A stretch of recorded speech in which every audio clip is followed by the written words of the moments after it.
Boa noite a todos os nossos alunos e convidados à palestra do dia de hoje. Sejam todos bem-vindos a essa noitinha. Em primeiro lugar, agradecendo aqui a disponibilidade do professor Anselmo de ter aceitado o nosso convite, né? E também agradecer a professora e coordenadora dos cursos de Logística e Marketing, a professora Lívia, né? Para quem não me conhece, eu sou a professora Regiane, dos cursos de Empreendedorismo, Comércio Exterior e Gestão Comercial, também professora aqui em algumas disciplinas.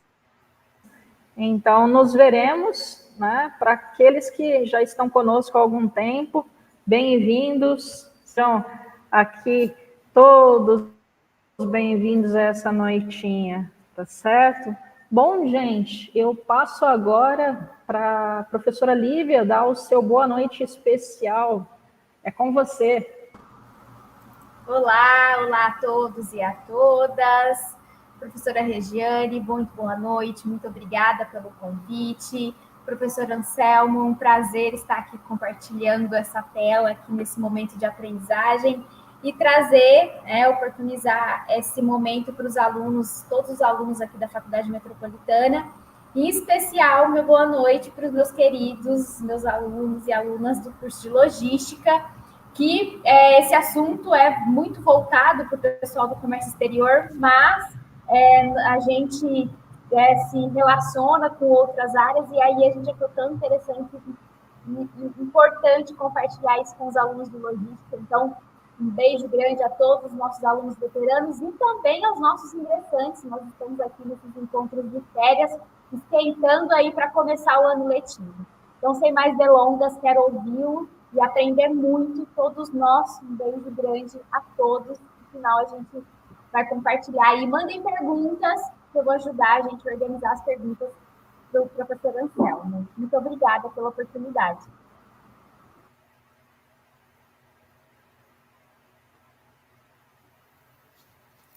Boa noite a todos e a todas, principalmente aos alunos do curso de Gestão Comercial e Empreendedorismo. Bom, acho que cortou um pouquinho aqui a conexão, mas a gente viu as boas-vindas da professora, agradecer. Está cortando um pouco, né?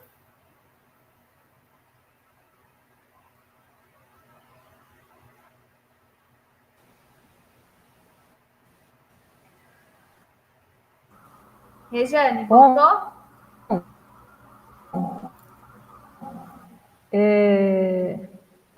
Nós vamos continuar aqui, a professora Lívia daqui a...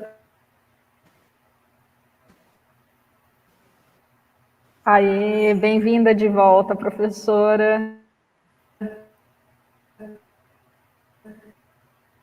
E agora das boas-vindas ao professor Anselmo, né?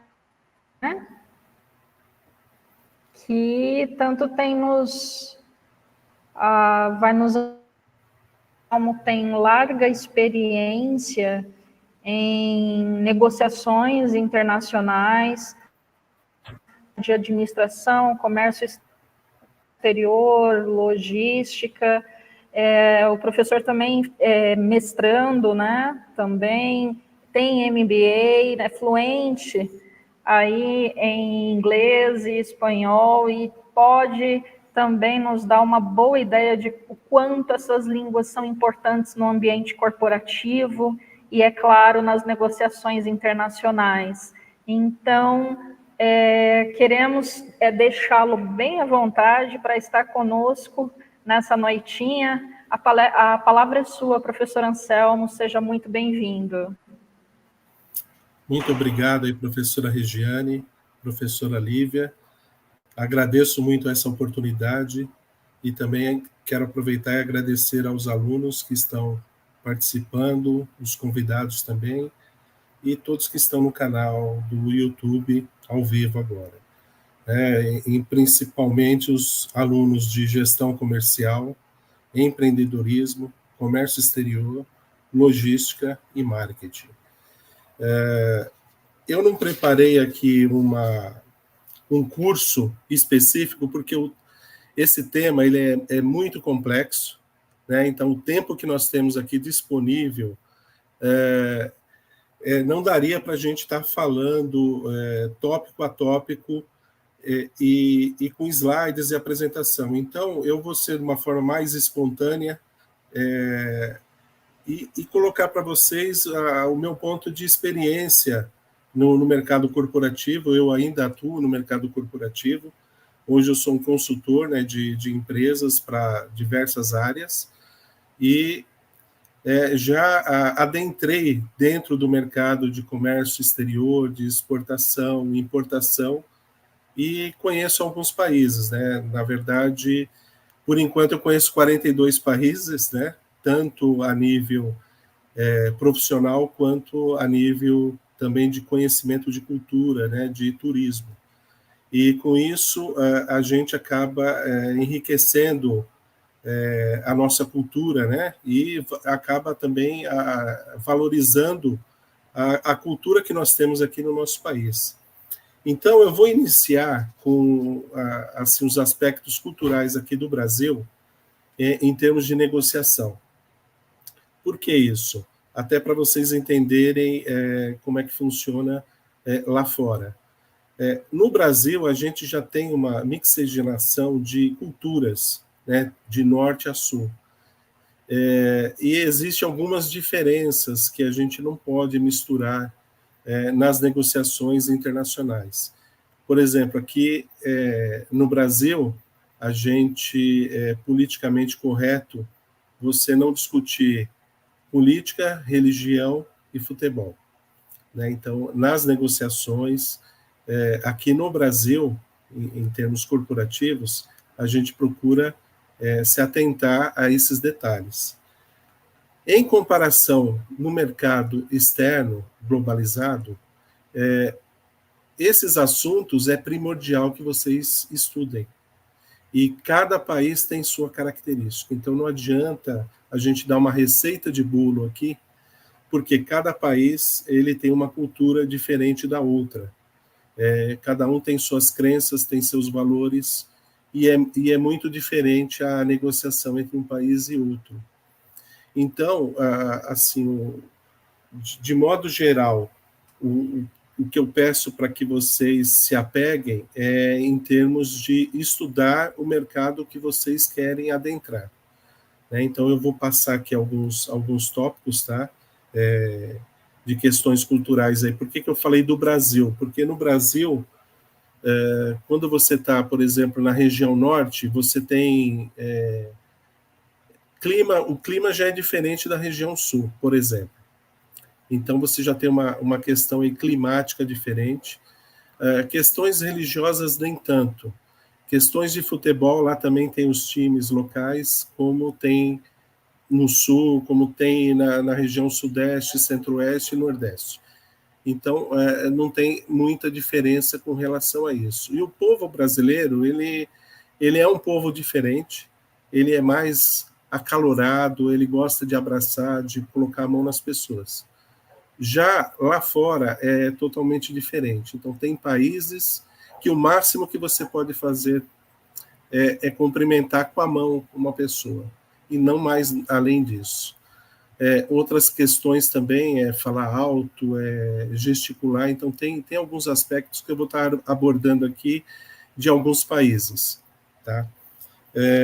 Vamos falar um pouco de economia mundial. Então, eu trouxe até o ano passado, um ano retrasado, 2022. Em termos de economia, o Brasil estava numa posição 12º colocado, isso segundo o FMI.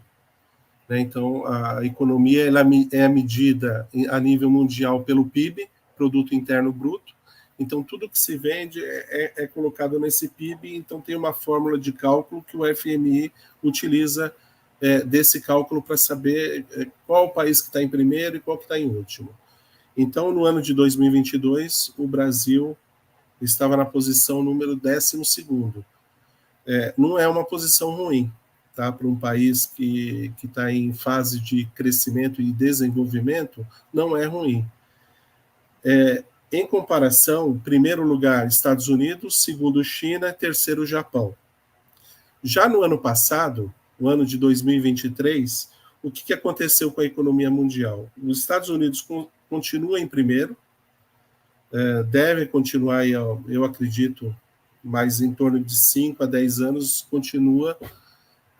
Se deixar a China crescer da forma como está crescendo, ela provavelmente venha a ultrapassar os Estados Unidos. A Alemanha em terceiro colocado, e o Japão caiu para quarto. Então, ou seja, o Japão perdeu uma posição para a Alemanha.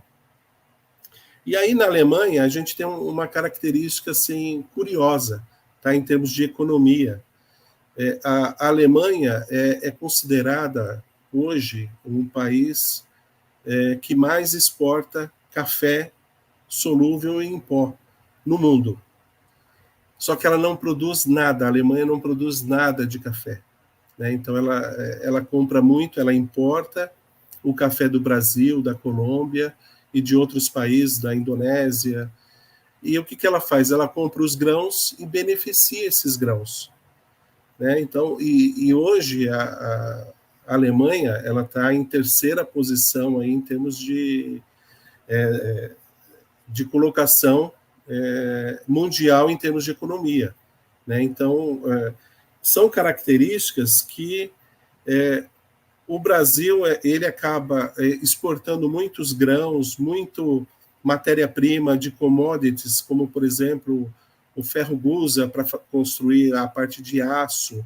Né? Então, algumas políticas poderiam ser melhoradas a nível aqui nacional brasileiro se adotasse algumas políticas diferenciadas. Por exemplo, ao invés de a gente fornecer a matéria-prima para esses países que para eles é interessante, porque toda a matéria-prima eles tratam como commodity. E commodity você não tem muita margem de negociação de preço, porque esse preço ele é atrelado ao mundo inteiro. Então, por exemplo, o ferro-gusa, ele é calculado na Bolsa de Londres. Então, existe uma bolsa em Londres que calcula o preço dos minerais, né, que eles chamam de LME. E aí, esse valor ele é dolarizado a nível mundial. Então, quando a gente exporta a matéria-prima commodity, como, por exemplo, soja, a soja também dá para fazer inúmeros produtos. O Brasil ele estaria numa outra posição, eu diria para você que entre os 3 primeiros, com certeza, se a gente adotasse políticas de beneficiamento desses materiais que saem daqui do nosso país, que é exportado para o mundo inteiro, como, por exemplo, o café. Né? Nós vendemos o grão ou ele cru ou torrado, e o que a Alemanha faz? Ela simplesmente moe esses grãos e fornece o pó para o mundo inteiro. E hoje ele é o principal produtor, o exportador de café. Né? E a gente que tem essa matéria-prima. E isso é só um exemplo que eu estou dando, mas existem inúmeros materiais. Por exemplo, o nióbio, que é um produto, é um minério que ele está mais concentrado no Brasil. Então, a nível mundial, o nióbio ele tem a sua origem aqui no Brasil. Quem é o maior hoje exportador desse material, do nióbio como produto? É o Canadá. O Canadá hoje ele está numa posição, ele está em 10º colocado. Ele está atrás do Brasil no ano passado, de 2020. E no ano de 2022, deixa eu ver, o Canadá estava em 8º, né? Então, ou seja, o Brasil já ultrapassou o Canadá no ano de 2023. O nióbio, ele é um material que toda usina, indústria aeroespacial e toda a indústria que precisa utilizar um material mais nobre, que ele resista ao aquecimento, a altas temperaturas, ele obrigatoriamente você coloca o nióbio. E no Canadá, o que eles fizeram? Com a compra da matéria-prima de nióbio do Brasil, só com esse produto, eles conseguem, no país inteiro, utilizar esse enriquecimento de venda do produto, eles conseguem ofertar para toda a população canadense assistência médica. Então, isso é só um exemplo. Então, só com um produto nosso brasileiro, o Canadá consegue dar assistência médica para todo o país, né? Então, são nuances que vocês têm no mercado que a gente tem que observar e tem que prestar atenção nessas políticas, né? Porque para esses países é interessantíssimo comprar matéria-prima do Brasil, como, por exemplo, ferro-gusa. A China é o maior comprador hoje de ferro-gusa do Brasil. Esse ferro-gusa ele se transforma em aço. E o Brasil, por incrível que pareça, ele importa o aço da China. Ou seja, a China consegue fornecer da matéria-prima do Brasil, depois que foi beneficiado em aço, consegue chegar esse aço aqui no Brasil com um preço mais competitivo do que o aço feito no Brasil, né? Isso daí também implica em tarifas alfandegárias, né? Hoje nós temos aí 7 tarifas alfandegárias, né? As principais são os impostos de exportação e importação, ICMS, PIS e PASEP, IPI, COFINS, IOF e um adicional de frete que eles chamam de AFRMM, né, que isso é da Marinha Mercante. Ou seja, esse complexo todo de impostos gerado pelo governo nas importações e exportações torna o Brasil um país que tem a maior carga tributária do mundo. E mesmo assim a gente consegue ter um PIB interessante em termos de exportação, né? O ano passado nós batemos recorde de exportações no segmento agro, né? Então esse é um fator. Só para vocês terem uma ideia, nos Estados Unidos a tarifa lá ela tem um mínimo e um máximo. O mínimo é $31,67 de tarifa. Isso de importação e exportação. E a máxima é $614. Na China é 7,3%. Então, do montante, do valor montante, 7,3%. Então, ou seja, o Brasil, infelizmente, a gente tem muito que aprender com os países hoje que está considerado de primeiro mundo, mas a gente poderia também estar nessa posição. Obviamente que tem toda a questão educacional, que a gente está atrás de muitos países, tá? Em termos de PIB, a gente está hoje em 12º colocado, mas em termos educacional, a gente está muito aquém, né? Hoje tem países aí que investiram muito na educação, como, por exemplo, a Coreia do Sul. A Coreia do Sul é um país que, desde o primeiro ano do primário, já tem que aprender uma segunda língua, todo mundo lá fala inglês, todo mundo é incentivado a ter um nível superior, e o governo também investe nisso, né? Então, é um país que, em termos de produtos, eles estão melhorando muito, a cada ano melhor em níveis de qualidade, tá? Mas um ponto que a gente vai estar adotando, eu já falei aqui, questões culturais do Brasil, economia mundial, taxas alfandegárias do Brasil com relação ao mundo, então a gente está muito fora. Modalidades Incoterms. Então, os estudantes aí de comércio exterior, acho que sabem o que eu estou falando aí do que são esses Incoterms, né? Incoterms são modalidades de exportação. Então, por exemplo, quando você vai negociar com alguém daqui do Brasil para fora, uma coisa que tem que se observar muito é essa relação de Incoterms. Por quê? Eu tenho uma categoria de 12 Incoterms, tá? Normalmente se usam 11, mas até o ano passado foi criado mais uma categoria aí que é voltado mais até para importação, mas de modo geral são 11 Incoterms que nós temos. E esses Incoterms, o que é isso? Isso daí é uma relação de negociação que você tem com o seu cliente lá fora. E é como se fosse um contrato. Então, a partir do momento que você adota um critério no contrato de, por exemplo, eu vou entregar um produto no Canadá com seguro, né? Então, a gente tem aí o que eles chamam de CIF, né? É uma nomenclatura americana, né? Que é custo, frete e seguro.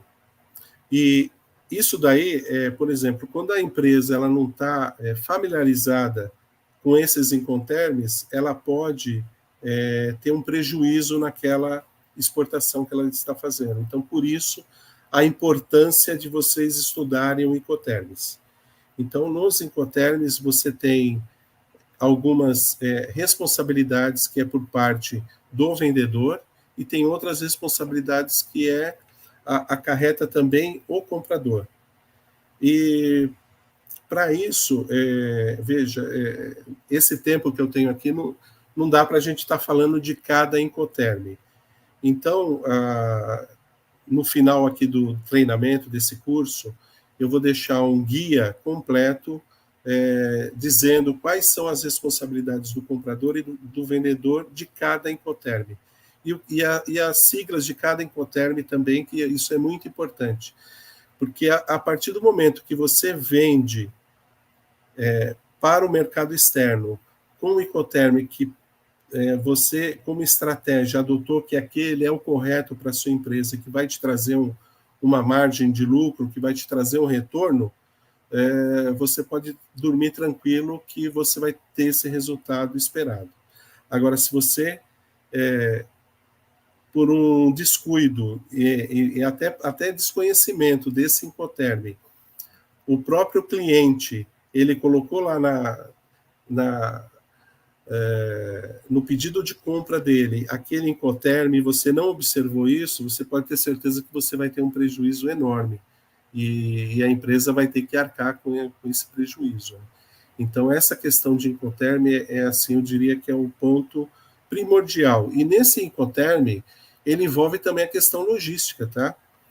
Porque no Incoterm é que você vai determinar se aquela mercadoria você vai entregar no porto, se você vai entregar, por exemplo, no porto, por exemplo, o Porto de Santos, e vai deixar a mercadoria lá e depois toda a responsabilidade é do comprador, ou se você vai colocar ela no porto, você vai estufar essa mercadoria, que eles chamam o termo que o pessoal adota de exportação é estufar o container, um exemplo, né, no caso marítimo, e aí essa mercadoria ela tem um custo para ficar lá estufando até que o navio saia. E depois que o navio sair, quando a mercadoria chegar no cliente, também esse Incoterm ele vai determinar se é o cliente que vai buscar no porto, se é responsabilidade sua de você entregar lá para o cliente. Então, por isso, da importância dos Incoterms. E tem também a questão de embalagem, que é primordial. Então, nesses Incoterms, você também tem a questão de embalagem, toda a questão logística, e também a questão de modais, tá? Porque você pode ter vários modais numa exportação. Ela pode, por exemplo, daqui do Brasil, seguir para o porto via rodoviário. Depois do rodoviário, ele chega até o porto marítimo, ele vai embarcar esse modal via navio.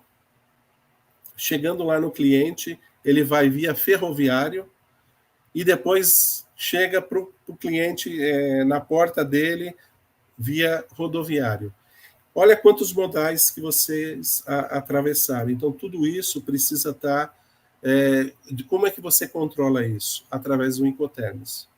Então, as siglas dos Incoterms na exportação e toda a documentação também ela vai acompanhada com esse Incoterms. Então, nesse guia que eu vou estar disponibilizando aí para a professora Regiane, ela que vai estar encaminhando aí para vocês, então todos os alunos vão ter esse guia disponibilizado, um arquivo em PDF que eu vou já disponibilizar terminando o curso aqui, e vocês vão saber que cada Incoterm, qual é a responsabilidade do comprador e qual é a responsabilidade do vendedor, ou de ambos.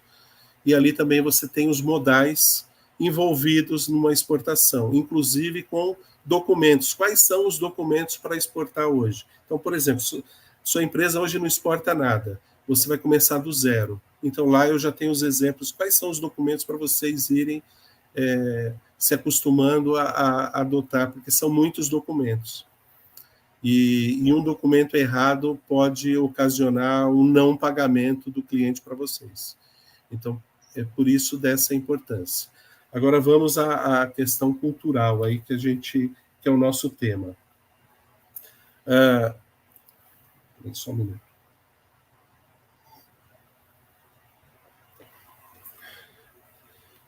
Além dos Incoterms, o ponto-chave para exportação, para qualquer lugar do mundo, eu adotei 3 situações. Uma é planejamento, segundo, estratégia, e o terceiro, negociação. Todos esses envolvimentos envolvem a parte cultural de cada país. Então, por exemplo, planejamento. Vocês precisam, isso daqui é mandatório, tá? Planejamento, a negociação e a estratégia. Primeiro, vocês precisam saber, em termos de planejamento, estudar o país que vocês querem adentrar. Então, esse é o primeiro ponto. É na questão de planejamento que vocês vão estudar o cliente e vão estudar como atingir aquele mercado, e também, junto com o marketing, vocês precisam entender qual é a necessidade do cliente. Primeiro, porque, veja bem, vocês querem exportar por um país. Qual o motivo que aquele cliente ele vai comprar de você? O cliente lá de fora, ele só vai comprar de você se ele tiver alguma vantagem. Tá? Então, por isso a importância do marketing. O marketing tem que traçar alguma estratégia e mostrar quais são os benefícios que ele vai ter comprando aquele seu produto. Então, isso daí você tem que mostrar, e através da negociação é que você vai ter que demonstrar isso para aquele cliente. Porque por qual motivo? Se ele não tiver um preço interessante para ele, um produto de alta qualidade, ele vai continuar comprando de onde ele compra hoje. Então, para você entrar no mercado, se você não tiver estratégia, planejamento e negociação, você vai só se aventurar e vai perder dinheiro. E a empresa também. Então, essa importância, esses pontos-chave de estudar o mercado, de estudar o cliente, aonde vocês querem chegar, essa estratégia.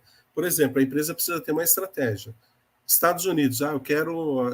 O dono da empresa fala, não, eu quero vender para os Estados Unidos. Hoje ele não exporta para ninguém. Primeiro, não é do dia para a noite que você começa a exportar como você vende aqui no mercado nacional, interno. Não é dessa forma.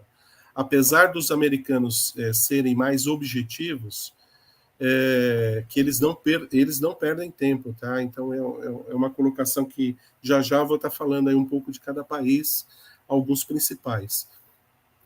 Mas a empresa, ela precisa ter essa estratégia. Você quer vender para os Estados Unidos? Primeiro, você tem que envolver o marketing para verificar se o que ele está comprando hoje, quanto que ele está pagando nisso, porque hoje a informação ela é muito versátil, você consegue buscar esse tipo de informação daquele seu produto, quanto que as pessoas, os outros países estão vendendo lá nos Estados Unidos. E aí, com essa informação, você vai fazer a sua lição de casa. Será que eu consigo ganhar dinheiro vendendo, por exemplo, 10% mais barato do que ele está pagando hoje? Então, é essa lição que vocês têm que fazer. E, para isso, vocês vão depender do pessoal de logística, vocês vão depender do pessoal de marketing, porque tudo vai ser colocado numa balança, tudo dentro do custo, né? Para quando chegar na parte final, inclusive transporte, seguro, tudo isso é colocado na balança. E aí, quando chega no cliente e ele efetuou o pagamento para vocês, porque uma venda, ela não é simplesmente vocês terem lá o departamento comercial e ele tirar um pedido e pronto. Esse é o papel do vendedor, por exemplo. A venda, ela só é concretizada quando o cliente paga. Então, vocês têm todo um trabalho, tem todo o pessoal de marketing por trás, fazendo todo um desenvolvimento, participando de feiras, eventos, mostrando a sua empresa, dando a cara lá da sua empresa. Depois ele recebe um orçamento, vocês fazem esse orçamento, passa o preço para o cliente, ele confirma, depois de 6 meses ele mandou um pedido para vocês. No mercado nacional, o pessoal até entende, aí, em função da gente ter uma carga tributária muito alta e os preços também muito voláteis, sobem combustível, então tem energia elétrica. Então, aqui no mercado nacional, o pessoal entende essas variações no preço, principalmente no preço de custo de uma indústria, por exemplo. Ou no prestador de serviço também, tanto faz. Pode ser uma indústria, a gente está falando aqui de produto, mas pode ser, por que não, um serviço. É a mesma coisa.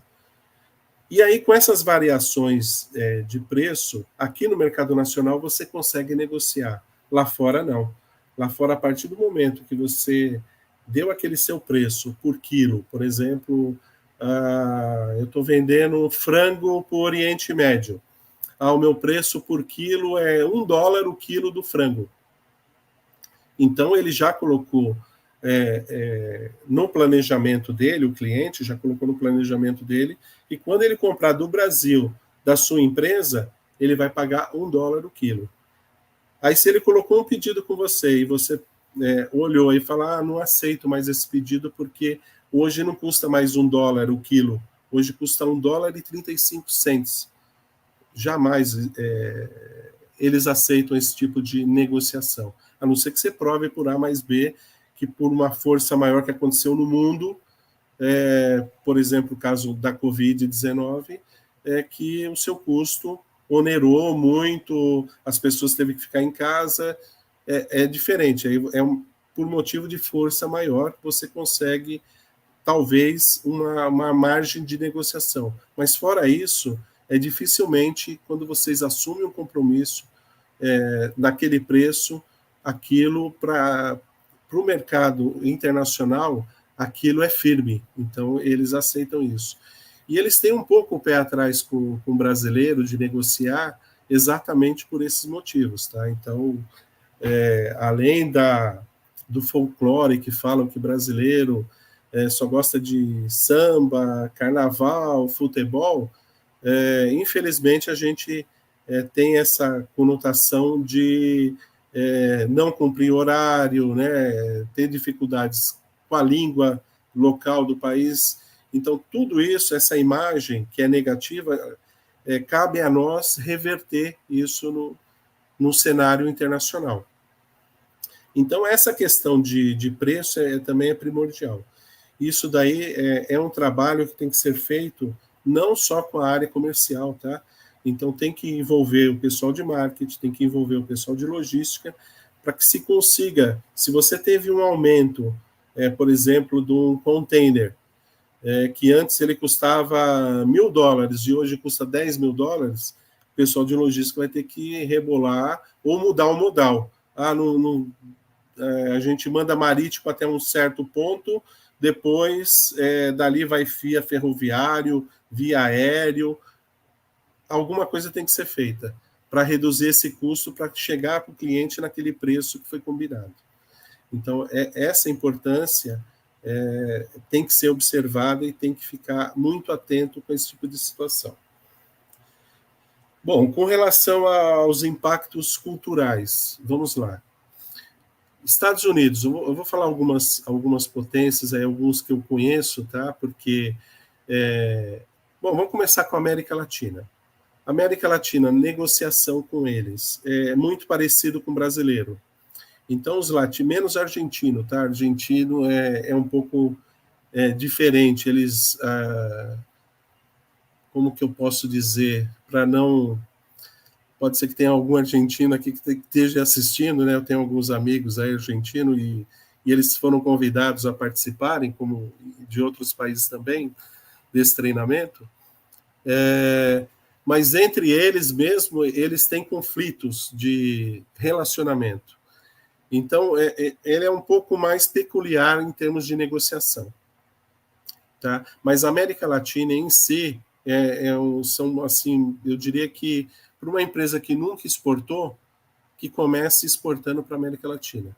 Tá? Principalmente países mais sérios, tá? Por exemplo, Chile, Paraguai também tem, dependendo do segmento de atuação. Eu atuei muito no segmento automotivo, então a minha linha de atuação era mais automotivo, né? Tanto automóveis, caminhões, ônibus e carretas também. E são produtos muito técnicos, então você tem que ter um feeling aí técnico também muito bom do produto. Então, uma dica que eu dou para vocês é, quando for negociar, vocês têm que entender muito bem do seu produto. Vocês precisam assim, ter um envolvimento com o pessoal de marketing para preparar uma apresentação que vocês consigam dominar. Não adianta ir para o mercado se vocês não dominam o produto que vocês estão mostrando para o mercado, né? Principalmente o pessoal da área comercial. Então, precisa entender a fundo do produto, desde da matéria-prima até ele estar pronto. Se é um prestador de serviço, vocês têm que entender desde a captação lá de informação até o final, se é um software que vocês estão fornecendo, ou uma mão de obra, tem que conhecer. Então, o conhecimento do que vocês estão vendendo, porque todos os setores da empresa acaba sendo um vendedor, né? Então, eu sempre digo isso, né? Que mesmo o pessoal de logística, de marketing, é a imagem da sua empresa que vocês estão levando, né, para fora da empresa. Então, todo esse conceito não deixa de ser uma venda, né? E eu sempre coloco esse posicionamento aí, que todos são vendedores. E essa situação de entendimento técnico do produto é primordial, né, para uma boa negociação. Porque, do outro lado, vocês podem ter certeza que eles vão estar muito bem preparados para poder barganhar algum ponto que você deixou falho na negociação. Né? E uma boa negociação é o que eles chamam de ganha-ganha, que acho que muitos aí já devem ter ouvido falar do sistema ganha-ganha, que esse é o ideal, é onde todos ganham. Só que, muitas vezes, esse ganha-ganha, a empresa, o empresário, principalmente o dono da empresa, eles precisam entender que nesse ganha-ganha, nem sempre é naquele exato momento. Vocês podem traçar uma curva de ganho, às vezes um pouco mais à frente da negociação que vocês estão fazendo. Por exemplo, vocês querem entrar no mercado que vocês não atuam hoje. Então, a primeira coisa que o importador vai estar analisando é o seu preço.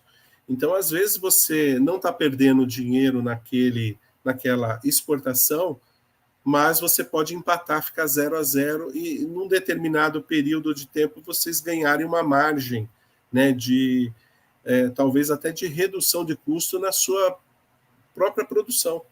Tá? Porque, por exemplo, o segmento automotivo ele é muito dinâmico, e os clientes lá fora, eles exigem, quando você tem um aprendizado de fabricação daquele produto, eles querem receber essa bonificação de volta para eles, para o bolso deles. tá? Vou dar um exemplo aqui para vocês. Vamos supor que vocês produzam uma peça e essa peça você consegue tirar ela 10 peças por minuto. Isso é aquele momento de aprendizado do produto. Aí, daqui 2 anos, 3 anos, você já aprendeu a fabricar aquele produto. Então, quando você aprende, você tem melhorias contínuas dentro da sua fábrica, aquelas 10 peças por minuto, elas já passaram a ser 15 peças por minuto. E aí você teve esse ganho. Esse ganho você tem que dividir também com o seu cliente, porque eles sabem calcular isso e eles vão atrás também desse ganho de produtividade.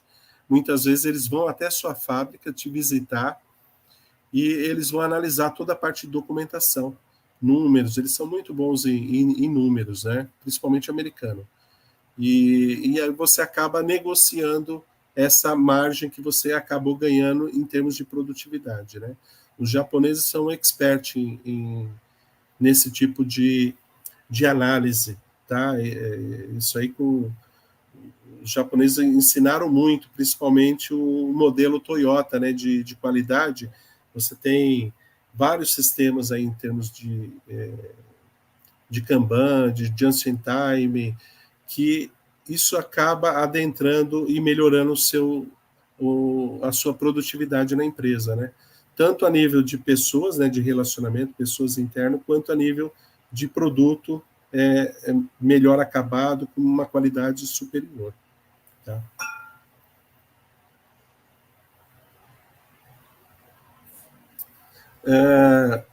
Nós estávamos falando aqui da América Latina como um caminho inicial para exportação. Tá? Então, você tem toda a América Latina, é interessante. Alguns países que têm alguns viés aí políticos, talvez vocês tenham que ter um pé atrás em termos de negociação, porque é um pouco complicado na hora de você receber. Comprar, todo mundo quer comprar, mas na hora de pagar é um pouco mais complicado.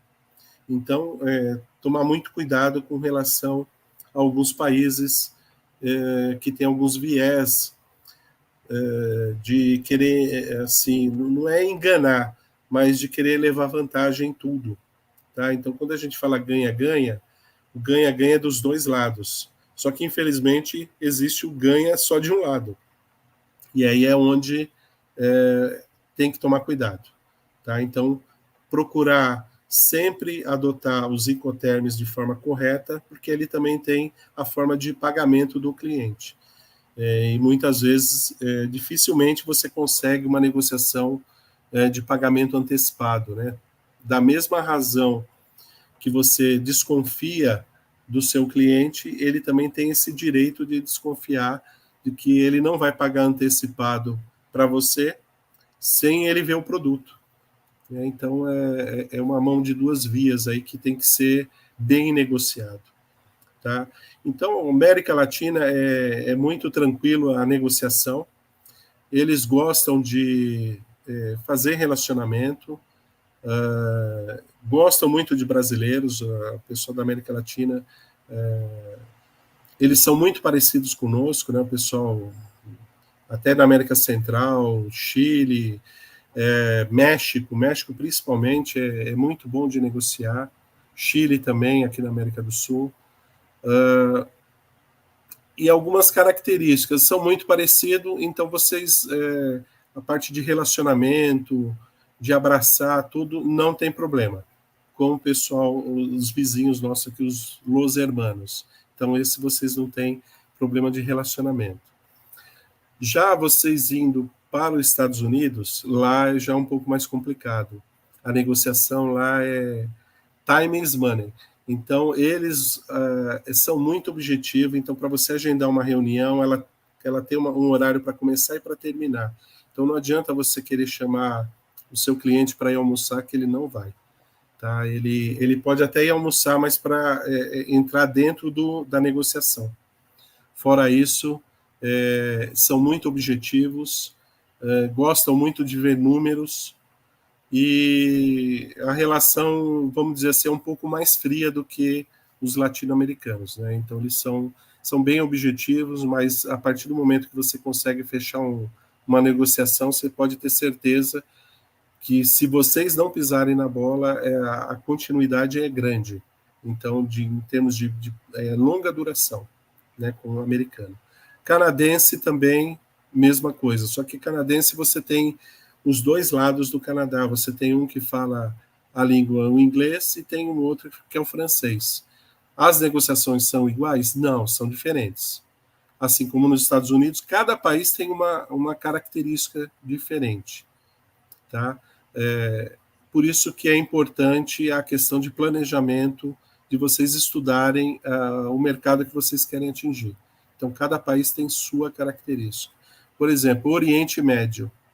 Eu já passei por situações no Oriente Médio, e isso é fato, tá? Eu já passei por uma situação, por desconhecimento, de montar uma feira, por exemplo, na Índia, para mostrar um produto, e eu não sei por que razão, eu usei, acho que a mão esquerda para mostrar um produto, e a pessoa simplesmente virou as costas e foi embora. Então, essas culturas precisam ser estudadas. No Oriente Médio, a mão esquerda é uma mão que é usada mais para higiene. Então, tudo que você faz em termos de negociação, se você utilizar a sua mão esquerda, você perdeu o negócio. Então, esse é um ponto que ninguém vai te falar isso, né? Isso aí, vamos dizer assim, seria uma etiqueta, né? É uma etiqueta de negócios. E dificilmente isso aí a gente aprende no dia a dia. Eu vi uma situação também já de o contrato estar assinado, e na hora da pessoa assinar o contrato, também isso no Oriente Médio, tá? Isso é na Arábia Saudita. A pessoa cruzou a perna e apontou a sola para o presidente da empresa que ele estava vendendo. Na hora foi cancelada a negociação. Então, o simples gesto de vocês mostrarem a sola do pé, porque para nós aqui brasileiros, isso aí para nós é normal, a gente não tem esse tipo de influência, né? Mas para eles não, então a cultura deles é diferente. É a mesma coisa que você trabalhar em agropecuária, aí o dono da empresa, não, eu quero que vocês vendam carne lá na Índia, por exemplo, né? Carne de vaca, de boi, ou búfalo, que seja. Porque lá ninguém exporta nada, então é um excelente mercado. Então, se vocês não entenderem que o animal na Índia é sagrado, né, uma vaca, um boi, um búfalo, eles não se alimentam desse tipo de animal, né? Assim como os muçulmanos também não comem carne de porco. Então, não adianta você querer vender carne de porco para eles, vocês não vão conseguir vender.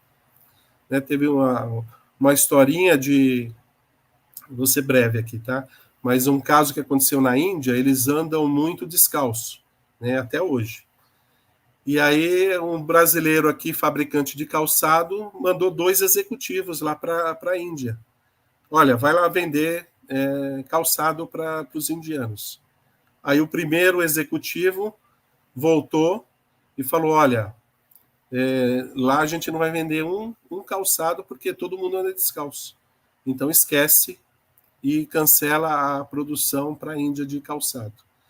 O outro executivo falou, não, ele enxergou de outra forma. É igual a mesma coisa do copo, se ele está meio cheio ou meio vazio. O outro chegou para o dono da empresa e falou, não, triplica a produção de calçado, porque lá a gente vai vender para todo mundo. Mas então, essa questão, isso aí o pessoal fala que é uma piada, tudo, mas isso realmente aconteceu. Tá? Então, isso são fatos reais, tá? Não é piada, aconteceu realmente. Então, essa questão de usar a mão esquerda, apontar a sola do pé, sentar de uma forma assim negligente, é falta de conhecimento de você estudar a cultura daquele país. Então, por isso a importância. Por exemplo, no Japão,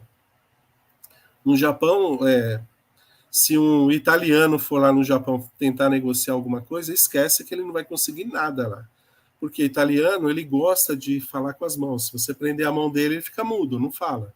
Então, ele gosta de... Isso aí é uma cultura dos italianos, e eles falam alto, eles gostam de gesticular, de pôr a mão nas pessoas, e falam alto. É o jeito do italiano, é dessa forma. No Japão, a cultura lá é diferente, lá eles falam um pouco mais baixo. Então, numa negociação, tudo, você, até para entregar um cartão de visita, você tem que entregar com as duas mãos. Então, tudo lá, um presente que você entrega, eles gostam de receber presente, e eles também dão presente para o visitante que vai lá negociar. Você tem que pegar com as duas mãos, entregar com as duas mãos. Então, tudo isso é cultura do país, né? Então, não adianta. Infelizmente, no Japão ainda tem a questão de cultura, de executivas mulheres, ter um pouco mais de restrição. Outros países não, tá? América Latina, Canadá, Estados Unidos, sem problema nenhum. Mas no Japão, infelizmente, ainda tem essa peculiaridade, né? Então, isso daí, assim, acaba refletindo em perda de tempo, de negócio, de dinheiro, principalmente, que você investiu para ir tentar vender algo num país que você não estudou a cultura desse país. Então, isso é muito importante. E com o japonês, ele gosta de ganhar a sua confiança. Isso leva tempo, muito tempo. Então, não é na primeira, segunda, terceira, quarta visita que você sai daqui e vai para lá para negociar com o japonês. Quando você acha que está... Ah, não, aqui eu já estou desistindo. Aí ele volta a te chamar, a ver o seu produto, a olhar o seu serviço que você tem a oferecer de outra forma. Então, é uma relação de confiança. E a partir do momento que você ganha essa confiança, aí sim, aí você tá tranquilo com os japoneses. E você tem a questão do japonês, eu diria que talvez não é nem o ganho de dinheiro em exportar para eles, mas sim a troca de tecnologia, de informação e de aprendizado que vocês têm com esse tipo de mercado. Vocês têm muito a aprender com o Japão, em termos de negociação, de produto, de qualidade.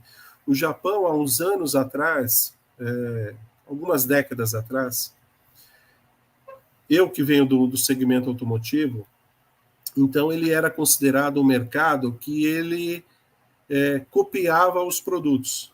Então ele, por exemplo, pegava um carro americano, desmontava e ia lá, copiava o mercado, e o produto não saía com tanta qualidade. Isso há décadas atrás. Só que eles se reinventaram a um certo ponto que hoje os Estados Unidos copiam o modelo Toyota, o modelo japonês de qualidade de tudo. Tá? De toda a parte de gestão de uma empresa, muito vem do Japão. Muito vem do Japão, principalmente nos Estados Unidos. Então, eles se tornaram excelência na questão de gestão, né, corporativa, de empresas de qualidade. Mas eles já foram, como os chineses também, há um tempo atrás, também copiava muita coisa. Hoje já tem uma melhoria muito grande. Né? Então, com o Japão a gente tem muito que aprender, mas também tem a sua cultura que é delicada, que também tem os seus cuidados. Com relação a chineses já gosta de receber uma comitiva. Então, não adianta você mandar só o seu vendedor, uma pessoa, lá na China para fazer negócio com eles, tanto comprar quanto vender, tá? Aí eu falo tanto importação quanto exportação. Os chineses, eles gostam de estudar a pessoa. Então, eles vão estudar, eles vão querer saber quem é aquela pessoa que está falando com ela. Mas ele quer saber, não a nível profissional, eles querem saber a nível pessoal. Eles querem saber quanto você ganha, qual que é o seu grau de instrução, aonde você estudou, o que você estudou. Então, tudo isso, e eles não fazem isso sozinhos, tá? Eles têm uma equipe por trás, né? Hoje a China está muito evoluída, né? Eles são, assim, um campo de educação, eles estão crescendo muito, em termos de educação, em termos também de desenvolvimento de artigos científicos. Eu diria que hoje, se não for o primeiro, é um dos primeiros. Então, eles são grandes produtores de artigos científicos. Então, por incrível que pareça, hoje vocês encontram todo tipo de artigo científico. Na China, você tem muito disso, artigo científico. Por outro lado, você tem a questão comunista da China, que, por exemplo, lá as empresas, nenhuma empresa é dona dela 100%. Todas as empresas, elas têm 49%. Eu já fui montar uma unidade de uma empresa aqui no Brasil, lá na China. E essa unidade também, a hora que eu falei para o dono, olha, só que você vai ter 49%. Ele desistiu. Porque o governo, ele tem a participação majoritária em todas as empresas na China. Isso quer seja produtiva, prestador de serviço, tudo eles têm um percentual como donos da empresa. Aí vocês falam, poxa, mas é complicado isso, né? No Brasil não é diferente, com essa taxação que nós temos aqui de impostos, a carga tributária que nós temos, também isso mascara como os donos das empresas aqui brasileiras achar que eles são donos, só que não são, porque uma boa fatia do que é faturado em termos de valores, você tem que acabar dando em impostos. Então, na China isso é escancarado, tá? Então, lá o governo, só que o governo também investe, né? Por exemplo, quando você vai desenvolver algum produto na China que demanda, por exemplo, um ferramental, por exemplo, uma estamparia que você tem que fazer um molde. Esses moldes em aço, é um aço especial, eles são muito caros, né? Tanto para produzir aqui no Brasil como em qualquer parte do mundo. Lá na China, esse empresário que ele tem o governo como sócio, esse ferramental o governo banca para eles. Então, eles conseguem desenvolver um ferramental de um produto, por exemplo, de uma injetora de plástico, que você vai desenvolver, sei lá, uma bacia diferente lá, ou um banco para sentar diferente, mas que o dono lá sabe, consegue provar para o governo que ele vai ter uma venda de X cadeiras por ano. Com essa informação, o governo pega e fala, tá bom, então está aqui o ferramental para vocês construírem essa cadeira. Então, são culturas totalmente diferentes, né? E então são particularidades que cada país tem a sua, né? Por exemplo, a Alemanha também, o pessoal lá é sério, são mais frios, mas é possível você negociar com o alemão sem problema nenhum, tá?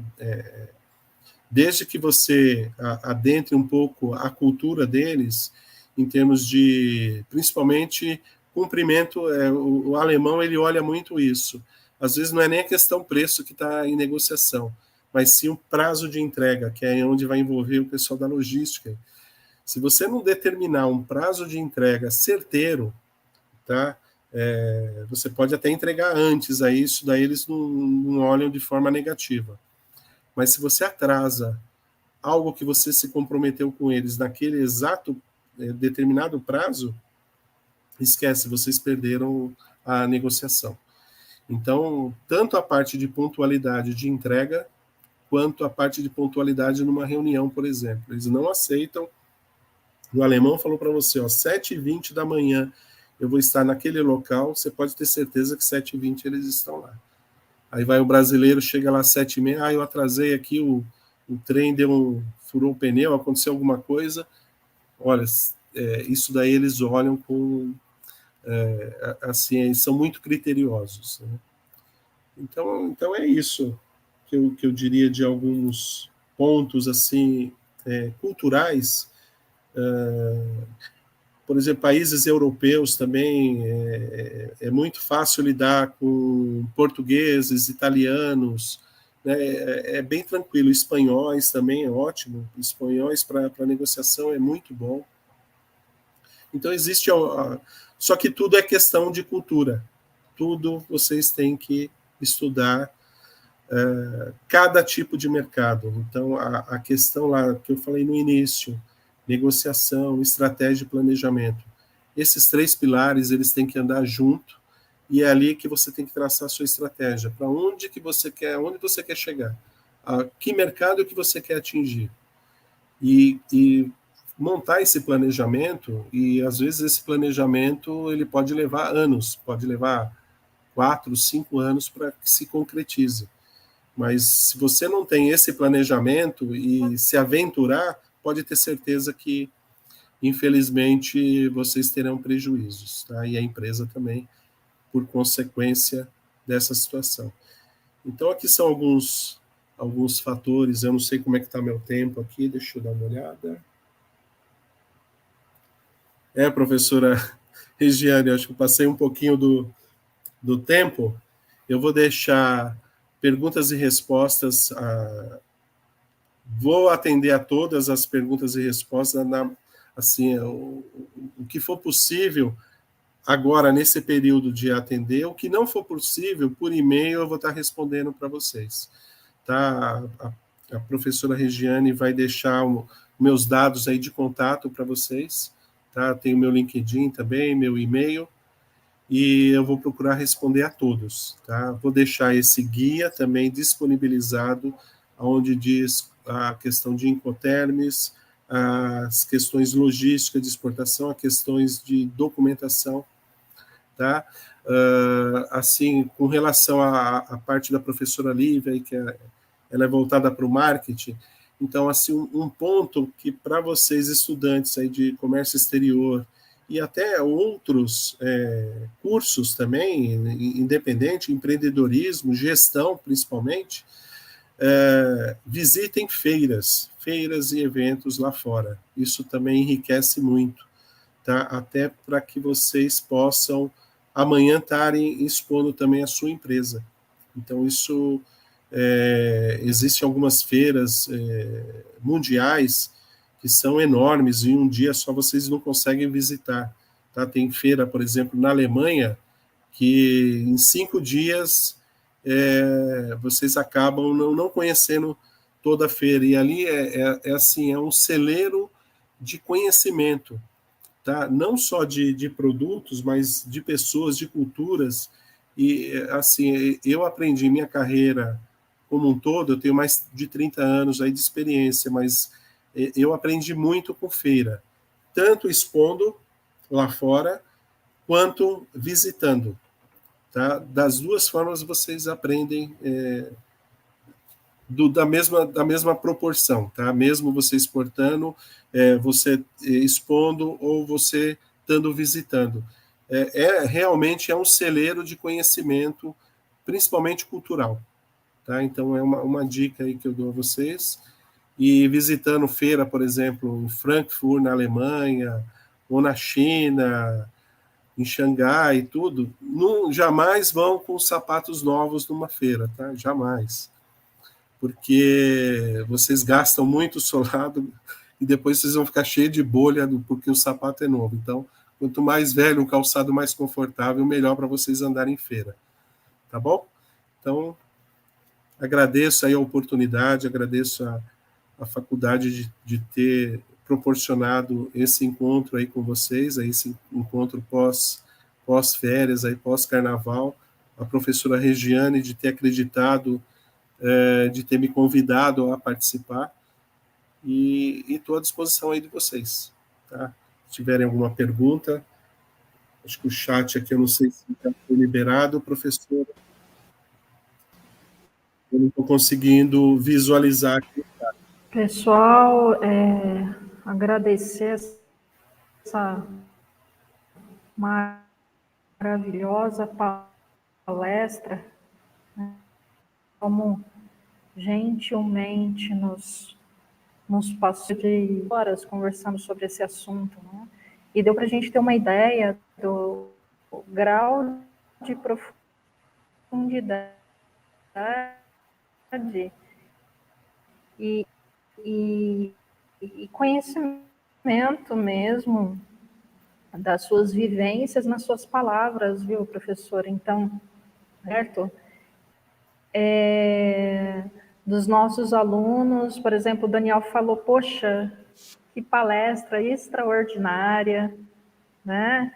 Nós temos outros comentários também, por exemplo, que falaram, olha, parabéns, mestre, né? Então, os alunos extremamente agradecidos, né, pelo conhecimento mesmo, por esse bate-papo tão intuitivo dessa tinha. E nós temos algumas perguntas interessantes, né, que eu gostaria aqui de passar. Só alguns recadinhos antes, tá, pessoal? Quando terminar a palestra, nós vamos disponibilizar nos grupos, tá, o link para o certificado. O link para o certificado poderá ser tirado até amanhã às 3 horas da tarde, tá bom? Pelo site da FATES. Então, fiquem tranquilos em relação a isso, que o link será passado para vocês. Em relação também ao guia que o professor mencionou tão gentilmente, né? Esse guia ele vai disponibilizar para mim, eu vou passar para a professora Lívia, para ela passar nos grupos dela, e eu também passarei nos grupos dos cursos que eu coordeno.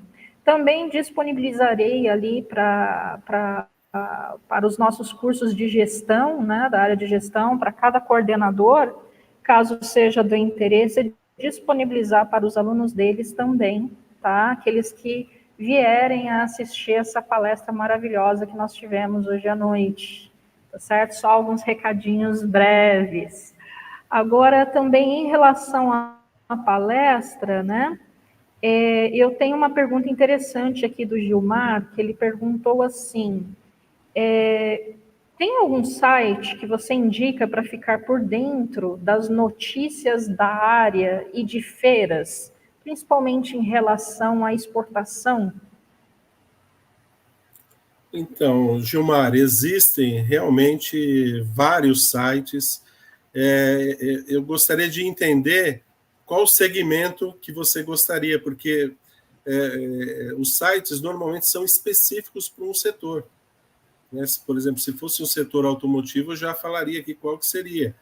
Mas depende, às vezes você está no setor moveleiro, é um outro tipo de público, né? Então, precisa saber realmente qual é o segmento de atuação. E aí, sim, eu poderia estar indicando, mas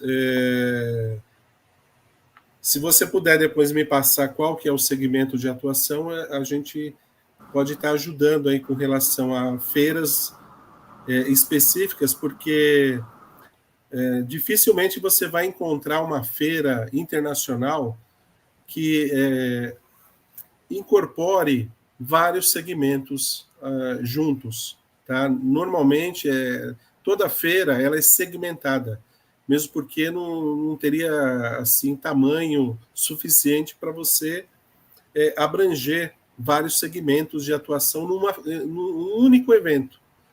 Né? Então, um único evento com empresas globais, eles acabam tomando todo aquele espaço, né? Então, por isso que eu preciso saber exatamente qual é o segmento de atuação para me poder te indicar exatamente uma feira bacana que daria para você estar visitando e também sites para estar acompanhando, mas existem sim inúmeros, né? E uma questão que eu acabei não abordando é a questão da linguagem, tá? A língua, para quem está no comércio exterior, então eu diria que o mínimo necessário é inglês e, se puder também o espanhol, ótimo. Tá? Agora, quanto mais vocês agregarem conhecimento, melhor. Se você pudesse passar. Só para complementar aqui, né, se o senhor me permite, Anselmo, eu acho que o que vale, essa pergunta do Gilmar é muito pertinente, né? Como a gente descobre esse networking, né? Então, você fazer partes, entrar em comunidades, o LinkedIn tem muito isso, né? Então, você vai se conectando com pessoas. Eu, por exemplo, né, ainda não divulguei para os meus alunos, eu participei de uma feira da área da logística o ano passado, específica para logística. De lá eu já fiz um monte de conexões e aí você começa a receber e-mails, o algoritmo das redes sociais, da internet, né, traz para você essas informações. Então, quanto mais você se conectar com as pessoas dessa área, mais essas informações vêm, porque os organizadores desses eventos quer mais que chegue essas informações. Então, participar de grupos, né? Então, conectar pelo LinkedIn, por exemplo, grupos, né? Eu acho que isso também ajuda a gente a ampliar e conseguir chegar a tomar conhecimento em todas essas áreas, né? Com certeza, professora Lívia. Foi muito feliz aí na sua colocação. Eu diria que o LinkedIn assim, é o caminho principal, tem muitos grupos, seria um caminho muito bom, viu, Gilmar? Então, se você já tem a sua rede no LinkedIn, se não tenha, faça, assim como eu aconselho a todos que tenham o seu LinkedIn.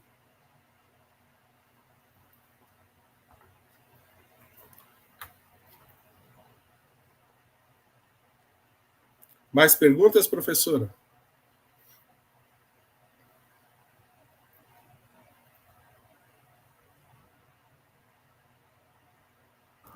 Deixa eu aproveitar aqui e fazer uma pergunta. Tiveram muitos comentários, eu estava acompanhando aqui.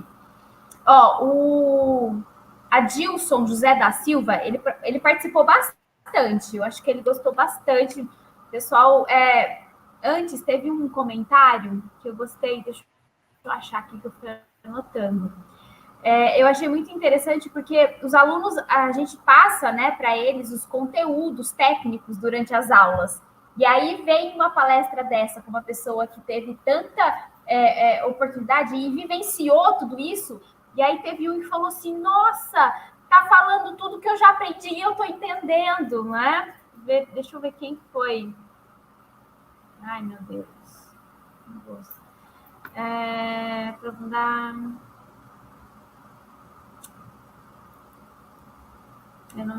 Eu vou separar aqui. Aonde foi que eu encontrei. Aqui, ó. Foi o Thiago Silva que falou. Achei. Que legal ouvir tudo aquilo que já estudei. Estou muito familiarizado com o assunto. E achei bem interessante. Muito bom. Aí o Adilson perguntou assim, ó, a carga, quando você comentou sobre carga tributária, né? Dessa relação, negociação, a carga tributária do Brasil não dificulta os negócios? Dificulta, sim. Com certeza, a carga tributária dificulta, mas mesmo assim a gente tem essas oportunidades. Tá? Não podemos deixar que isso seja um fator negativo numa negociação. Ou vocês têm que buscar um outro caminho, porque a carga tributária não tem como fugir.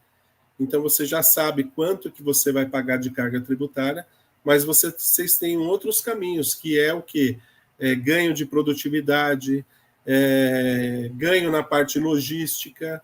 Então, tudo isso, eu diria que vale a pena, sim.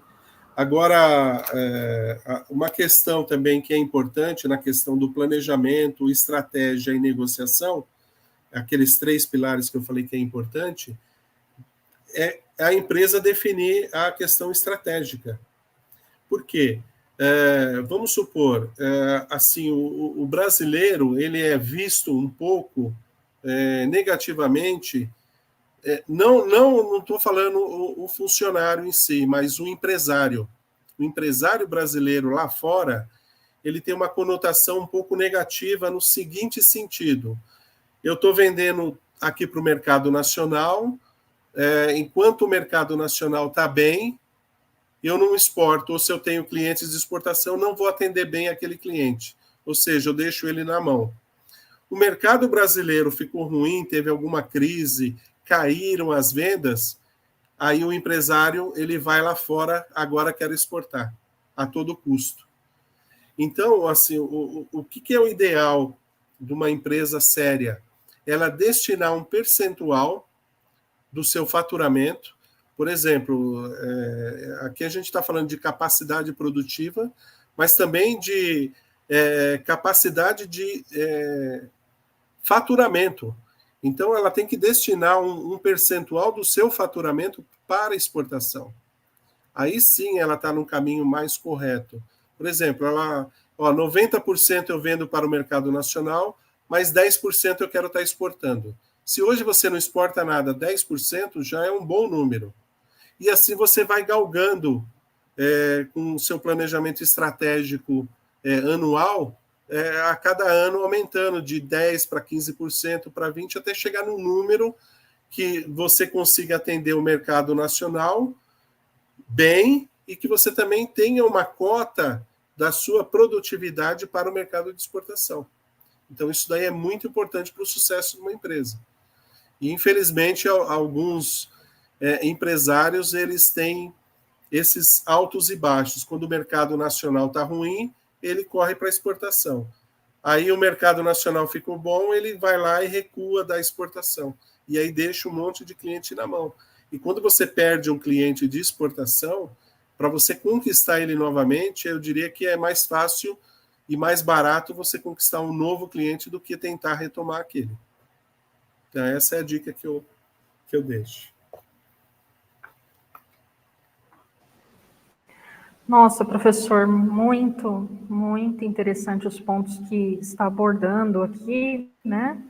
E teve um ponto que eu achei interessante que você falou na sua fala sobre a questão do Japão, né, como, vamos dizer assim, um grande desenvolvedor da área de logística, né, de várias correntes teóricas que saíram da prática, na verdade, do desenvolvimento deles, né, como Kanban, Just in Time, o próprio Lean Manufacturing. Sim, também, né, que também vem da escola japonesa da Toyota, né?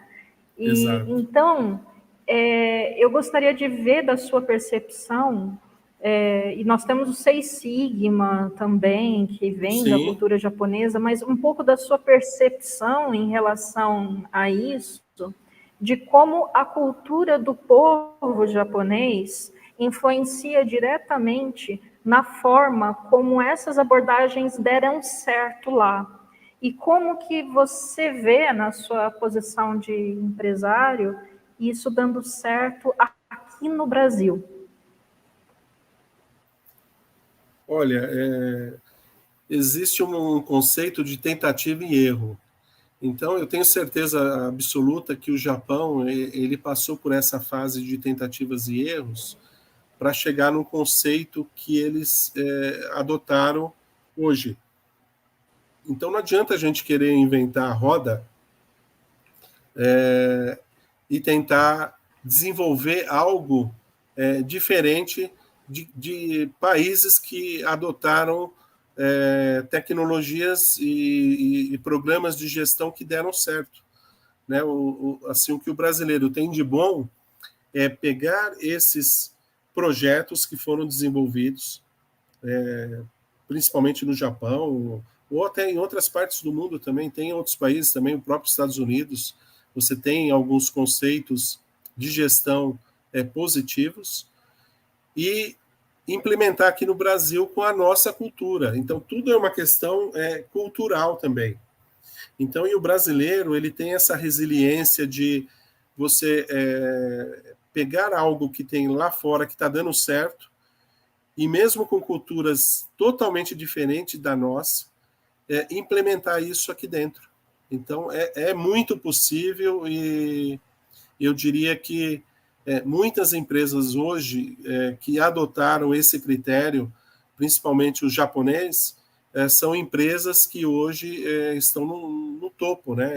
Elas estão bem, não só financeiramente, mas como modelo de gestão, né? Tanto produtiva quanto humana também.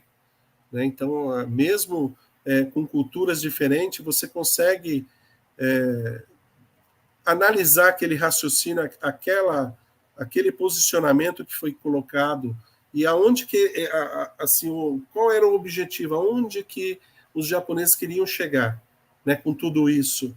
Então, o brasileiro hoje ele consegue implementar aqui dentro, mesmo com diferenças culturais, numa forma que a gente fique um pouco mais tecnologicamente avançado em relação ao que era anos atrás. Então, hoje já tem muitas empresas brasileiras que adotam esse critério e algumas até desenvolveram tecnologias assim, tomando como base, né, pelo menos o princípio de ligações com gestões japonesas, né? Principalmente na área de logística, né? Tem muito o Lean Manufacturing hoje, isso aí está presente. Quem não adotar esse critério está fora do mercado, né? Então, muito se fala nisso. Eu sou Greenbelt, então a questão do Lean aí a gente acaba sendo obrigado a estudar sobre isso, a aprender e a também estar transmitindo aí o conhecimento que a gente aprendeu, passando isso para outras pessoas, né? Eu acho que isso aí enriquece a todos, né? Seria isso, professora. Com certeza, professora. Eu agradeço muito o fato de ter respondido essa questão, avisando aos nossos queridos alunos aqui que os comentários, as dúvidas que ficarem, como a gente pontuou aqui, vamos encaminhar para o professor Anselmo. Ele, com carinho, vai respondê-las, tá bom? Podem ficar tranquilos em relação a isso. E eu queria uma última pergunta, se possível, nessa noitinha. O aluno, ele é o Daniel, ele perguntou o seguinte: uma dúvida, quem faz ADM, como que se pode se especializar depois na área de comércio exterior? Você pode também nos contar um pouquinho de como foi sua jornada por esse caminho, professor, caso deseje.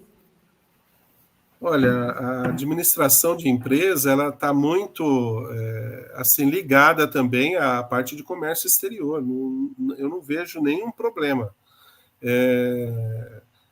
Agora, se você, por exemplo, tivesse fazendo engenharia, química, medicina e falar, não, agora eu quero ir para a área de comércio exterior, eu vou falar, não, aí vai com calma, porque realmente você precisa galgar várias matérias aí para poder ter esse entendimento, mas na área de administração de empresa é muito tranquilo, né? Eu diria que você vai agregar apenas poucas matérias que são diferentes em termos que a administração de empresa está mais voltada para a cultura aqui nossa, né, brasileira, né, a cultura nacional.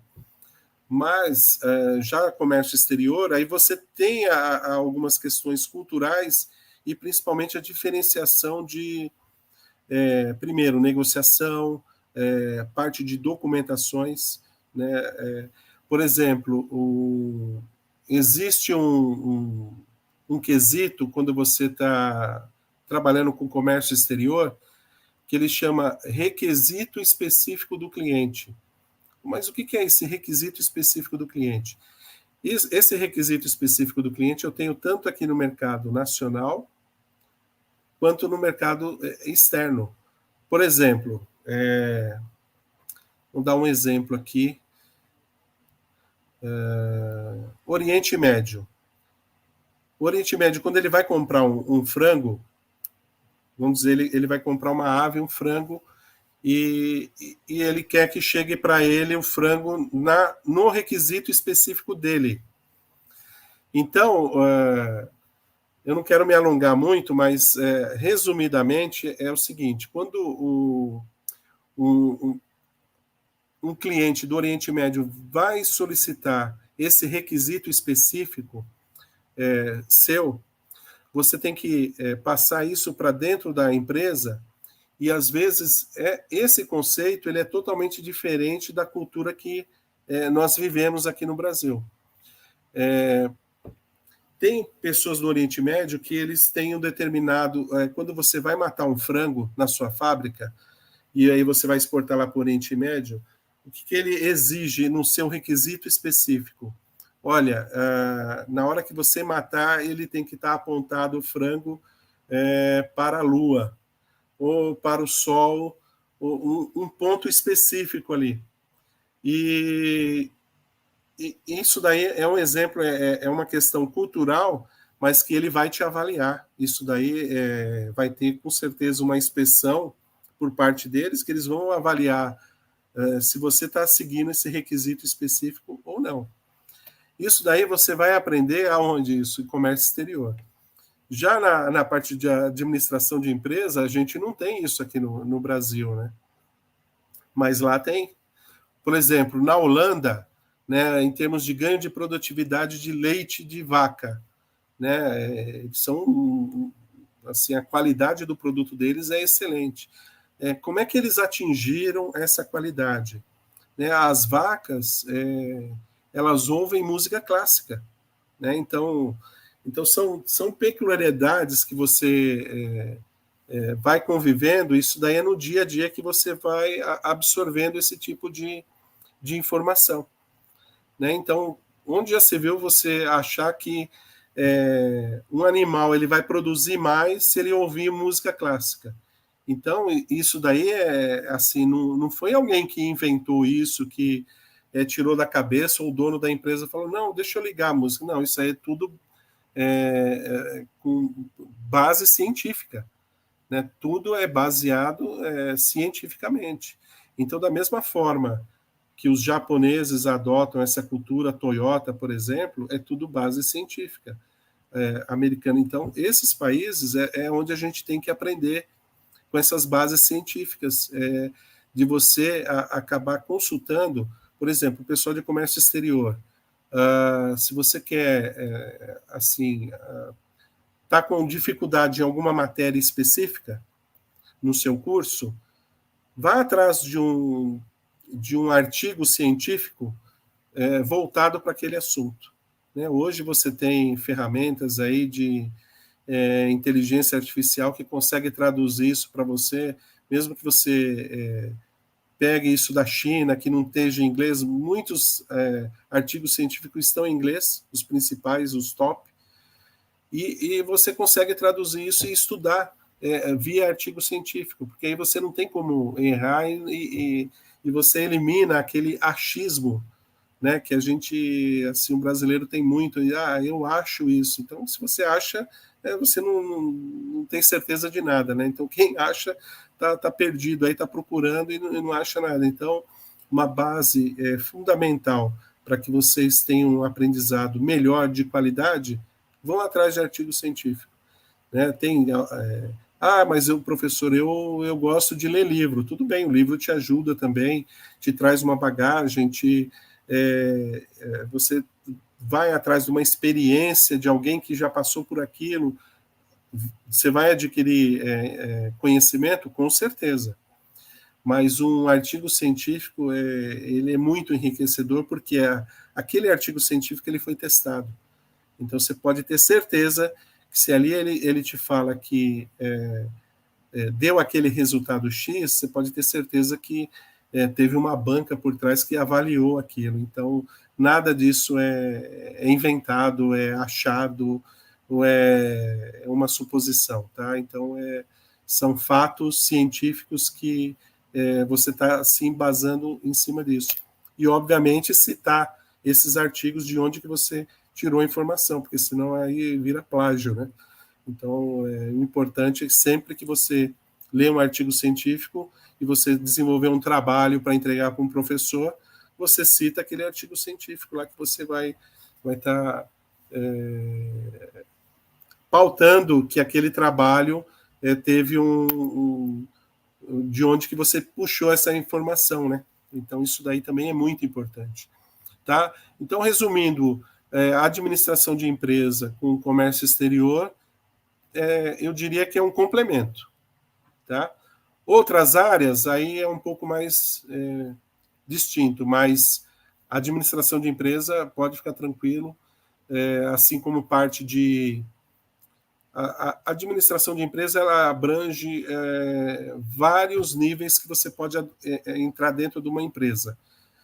Por exemplo, a administração de empresa, você pode estar se envolvido na área de recursos humanos.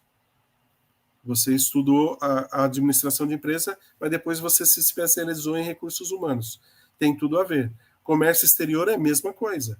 Você fez administração, mas você se especializou em comércio exterior. Fez administração com especialização em comércio exterior.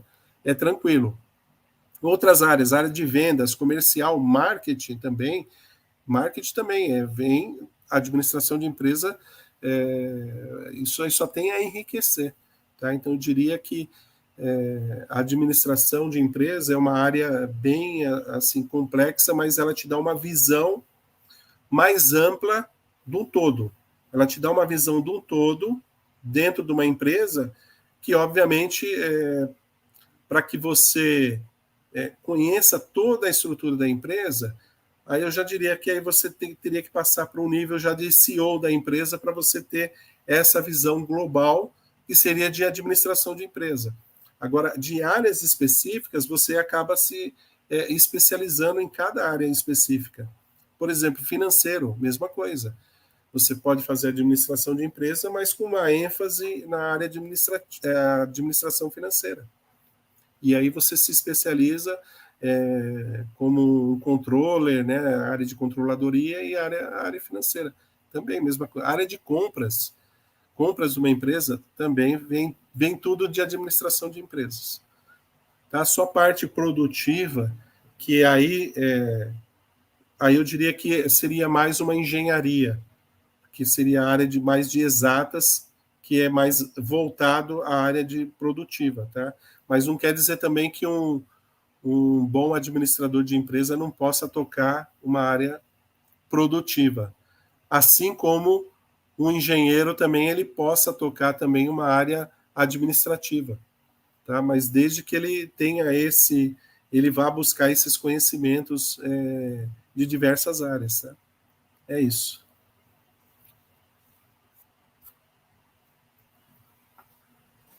Espero ter respondido sua pergunta, Daniel. Agradecemos aqui ao professor Anselmo. Olha, vários comentários dos nossos alunos aqui. Muito obrigada pela dica. Agradecendo mesmo, falando sobre o artigo científico. Obrigada pela dica do artigo científico. E realmente agradecendo os conhecimentos que pôde nos passar nessa noitinha, né? Então, eu também agradeço muito por isso, né, pelo fato de estar aqui presente, disponibilizado o seu conhecimento, do seu tempo. Os nossos alunos gostaram muito, aprenderam muito, eu aprendi muito, né? Então, essa troca, ela é essencial para o nosso crescimento. E nós mostrarmos aos nossos alunos que aprender faz parte da vida, é uma das coisas mais gostosas da vida, é aprender. E quando a gente ainda aprende, troca conhecimentos na nossa área de atuação, visando crescimento, visando tornar empresas melhores, visando tornar o nosso país melhor, visando o crescimento profissional de cada um, isso só tem a acrescentar, né? Então, essa noite foi muito produtiva, e eu gostaria de convidar a professora Lívia a fazer os seus comentários finais também. Muito obrigada. Realmente, Regiane, e essa última... Nossa, em vários momentos aqui eu fiquei em êxtase, porque faz muito sentido em toda a sua fala. E, assim, como é grandioso a gente poder compartilhar momentos, assim, de uma pessoa que viajou tanto, né? Que teve tanta experiência. Eu não tenho uma experiência internacional, assim, e aí faz sentido e casa com o que a gente fala aqui, com o que a gente estuda, com base nos nossos estudos. E eu, como professora também de metodologia, né, metodologia científica, não posso deixar de parabenizá-lo, porque é muito difícil a gente ver um profissional da área, né, comentar e citar tanto as referências em artigos científicos, e isso é muito, muito interessante, porque eu trabalho muito, eu defendo muito isso, que a gente precisa de trabalhar o conhecimento, né, o pensamento crítico através do conhecimento científico, e a chave, o caminho para isso são através dessas pesquisas, né, pesquisas de uma referência segura, né, de uma referência, não é só dar um Google e o que aparecer no Google. Informação a gente tem em qualquer lugar, mas informação com consistência, né, informação com garantia e validação científica, isso que faz o conhecimento ser verdadeiro. E muito interessante, todas essa troca, professora Selma, que você trouxe aqui para a gente. Os alunos da logística certamente aprendeu muito, conseguiu aqui ver muita prática, né? Assim, exemplos de que a gente aprende mesmo nessa vivência, né? Que faculdade que a gente vai aprender que você não pode cruzar as pernas numa negociação, né, com o Oriente Médio? Não existe. Isso a gente não aprende na faculdade no sentido teórica. É isso aqui. Então, por isso que é tão importante esses momentos, dessas trocas, trazer pessoas como você, que tem essa vivência, porque a gente vai aprendendo coisas que a gente não aprende na teoria, que é a prática. Então, foi maravilhoso, foi muito engrandecedor. Espero que os nossos alunos também tenham tido essa percepção. Fico grata, professora Regiane, mais uma vez, por oportunizar esse momento. Conte comigo sempre e deixo já meu boa noite aqui para todos e todas. Até uma próxima oportunidade. Eu que agradeço também a oportunidade aí de estar expondo um pouquinho a nossa experiência, porque cada dia também a gente aprende um pouco, né? Obrigado, viu? Com certeza, né? Por mais encontros assim, né? Por mais encontros assim. Então, agradecemos a presença aqui dos nossos alunos. Pessoal, fiquem atentos à divulgação dos nossos próximos encontros virtuais. É a oportunidade de continuar aprendendo bastante. Vamos ficando por aqui nessa noitinha. Abraço a todos vocês. Fiquem em paz, ó. Até mais, pessoal. Tchau, tchau.